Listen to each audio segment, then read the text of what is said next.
Hello, I'm Richard Vobes, the Bald Explorer, and I'm out on another walk. I'm with Harriet and... Lola. Hello, Lola. We got the lick in, and today we're out, well, we're in the south of Cheshire for our stroll, and maybe the water behind and that little boat on the river, on the canal, gives away where we're going. Where are we, Harriet? We're in Audlem. Now, you know Audlem because you used to live here. Used to live 3 miles away from here. Somewhere called the Card House. Right. That's another story.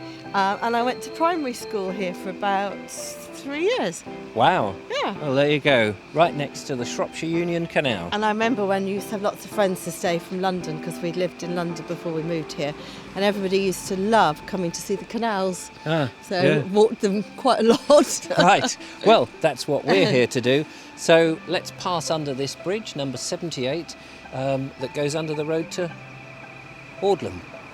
The reason we've come to Audlem, other than a quick reminisce of your childhood, Harriet, is Audlem's famous for the locks, isn't it? Yes, it is. I don't know how many there are, actually. There's 15 locks. Oh, okay, yeah. That's why we used to take people to see them. People used to be fascinated by so many locks within such a short space of time. Yes.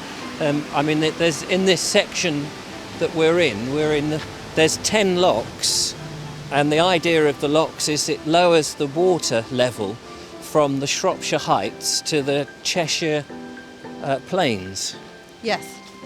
And so all these little locks here that you can see, they're quite narrow because they're very narrow boats that go in them. Yeah. And of course a narrow boat is about 7 foot across, and in some of the locks you could get 2 abreast.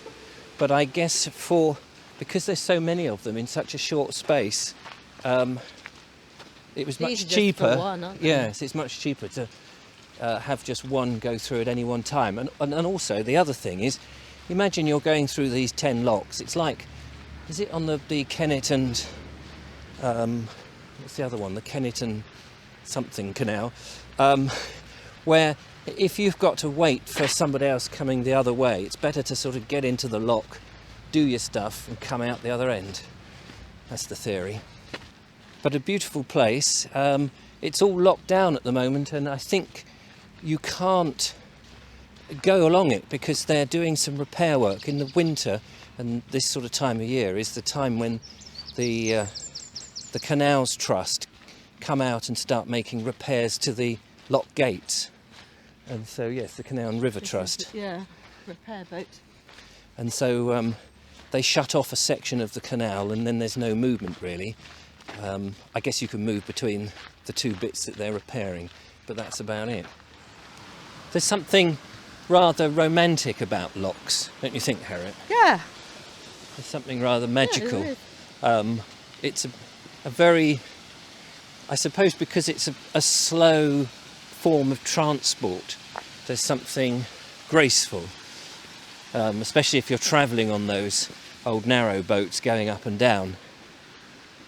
And here another lock. I mean, the thing about these 10 locks is they're all very close together. Very close together. And each one is lowering, I don't know quite what it is, something like 10 to 12 feet or maybe 8 foot or something, but it takes that water level down 93 feet in total over the stretch of 1.5 miles. That's about 30 metres. It's a lot, isn't it? That is a lot.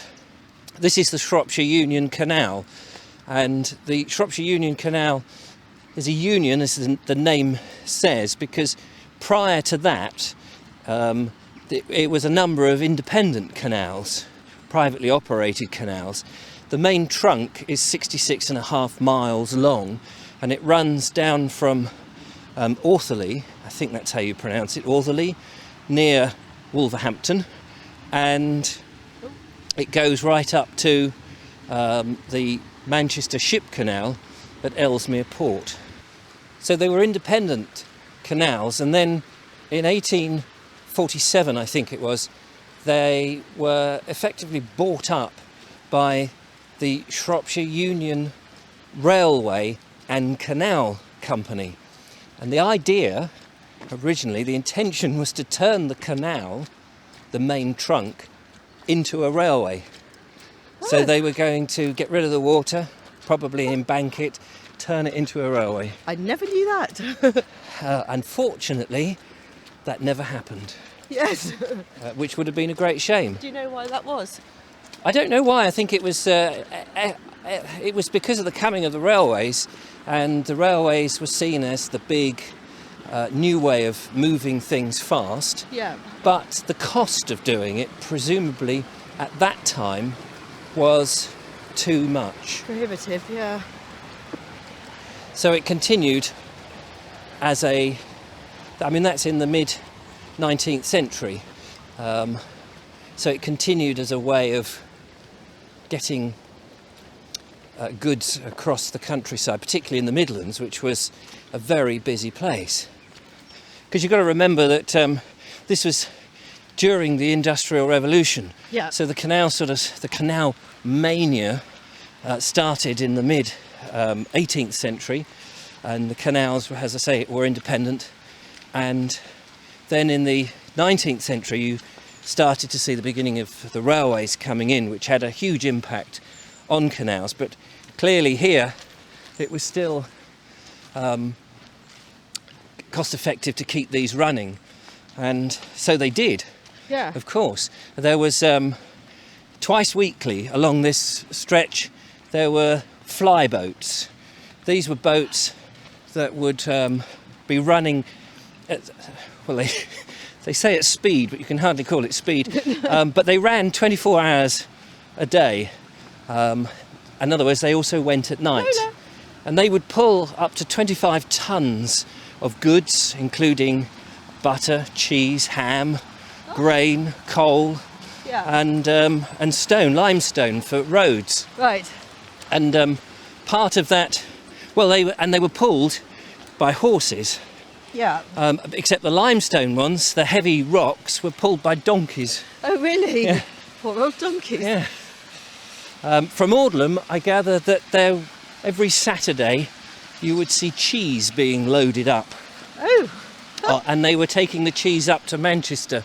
Yes, that makes sense, because Cheshire, because it's very rich with Frisian cows, is a big cheese-making county. Oh, there you are. Ah, right. And there's a famous place called Appleby's cheese. Ah. Yeah. So there you go. In Cheshire, from the cows, the grass is very rich, apparently. Well, they said in the research I read, it was not an uncommon sight to see the cheese boat going along. Yeah, that makes total sense. Yeah. Yeah. So there you are. There you go. This stretch of the canal was very much influenced, and it was surveyed, in fact, by Thomas Telford, the civic engineer, in the 1820s.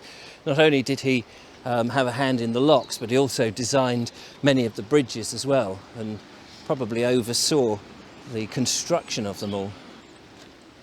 Because it was the coming of the railways, the improvement of the roads, which obviously Thomas Telford also had a hand in, and the lorries and modern transport that really killed off the canals in Britain. They were faster ways and quicker ways to move goods. And so in the end, the Shropshire Union became redundant. There was commercial traffic still flowing here until the 1960s, but thereafter it sort of became abandoned a bit for a while. And then later, as the 60s progressed, people started to realise, actually, why not use these old waterways for pleasure boating? And so the pleasure boating craze began. And now it's beautiful, isn't it, Harriet? It's really gorgeous. And it is really busy in the summer. It's hard to, and obviously when the canal is open. It's a very, very popular part of the canal to come on holiday. And so you must have seen this when you were growing up in this neck of the woods. You must have seen these canal boats coming in, and it was an everyday occurrence for you. Oh gosh, yes. In fact, it was like too much for an everyday occurrence. Off we go again. Did you ever go on canal holidays yourselves? No, we didn't. I think it would have been a bit cold to Newcastle at the time. Right, yes. Busman's holiday sort of thing. Oh, well, there we go. Well, the canals, of course, there's a whole chain of canals all across Britain, and they're fantastic to walk along. They're quite easy. You can cycle along the side, you can walk your dog, you can actually take the canal in a narrow boat, why not? An enjoyable experience for everyone, and we thoroughly recommend it, don't we, Harriet? Yes, we do. And I realise I just told you it's like porky pie there. Oh. I did go on a canal holiday, but it was in France. Oh, well, there we are. It was very nice. Yes, I'm sure. With French cheese and not Cheshire cheese. Yeah, correct. How lovely. Well, from Audlem, which is behind us, we're heading south. We're slowly getting into Shropshire. Thank you for watching, and do get out, if you can, into the countryside and discover some of our heritage for yourselves.